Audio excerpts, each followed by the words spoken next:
काश उसे चाहने का अरमान न होता, मैं होश में रहते हुए अनजान न होता, न प्यार होता किसी पत्थर दिल से हमको, या फिर कोई पत्थर दिल इंसान न होता, इंसान न होता। मंटू मनी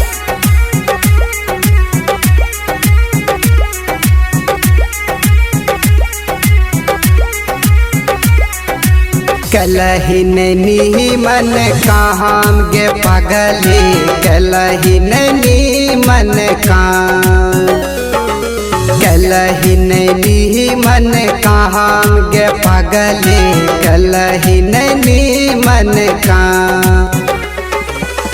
छोड़ के हमारा गेलही ससुरा, बाकी भेटल हो भतार के गाम गे पगली, कलही जिंदगी नीलाम, कलही नैनी मन कहाँ गे पगली, कलही नैनी मन कहाँ। छोड़ के हमारा गेलही ससुरा, बाकी भेटल हो भतार के गाम गे पगली, कलही जिंदगी नीलाम, कलही नैनी मन कहाँ गे पगली, कलही नैनी मन कहाँ। मोहब्बत मुझे थी उसी सनम से, मोहब्बत मुझे थी उसी सनम से, यादों में उसकी दिल तड़पता रहा, मौत मेरी चाहत को रोक ना सकी, कब्र में भी ये दिल धड़कता रहा, ये दिल धड़कता रहा।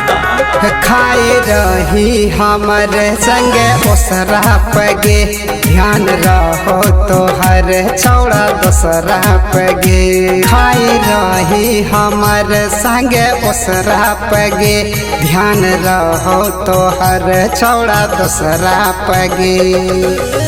दोसर के हाथ से ले लही से नूराबा, चर जाओ तो हर मांगे पगली, कलही जिंदगी वीरान, कलही नैनी मन कहाँ गे पगली, कलही नैनी मन कहाँ। टूटे हुए दिल ने उसके लिए दुआ मांगी, मेरी सांसों ने उसे हर पल खुशी मांगी, ना जाने कैसी दिल लगी थी उस बेवफा से, कि मैंने आखिरी ख्वाहिश में भी वफा मांगी, वफा मांगी। भेलो तोर शादी गे हमर बर्बादी गे, भेटलो भतार तोरा लुटाया जहदी गे, भेलो तोर शादी गे हमर बर्बादी गे, भेटलो भतार तोरा लुटाया जहदी गे।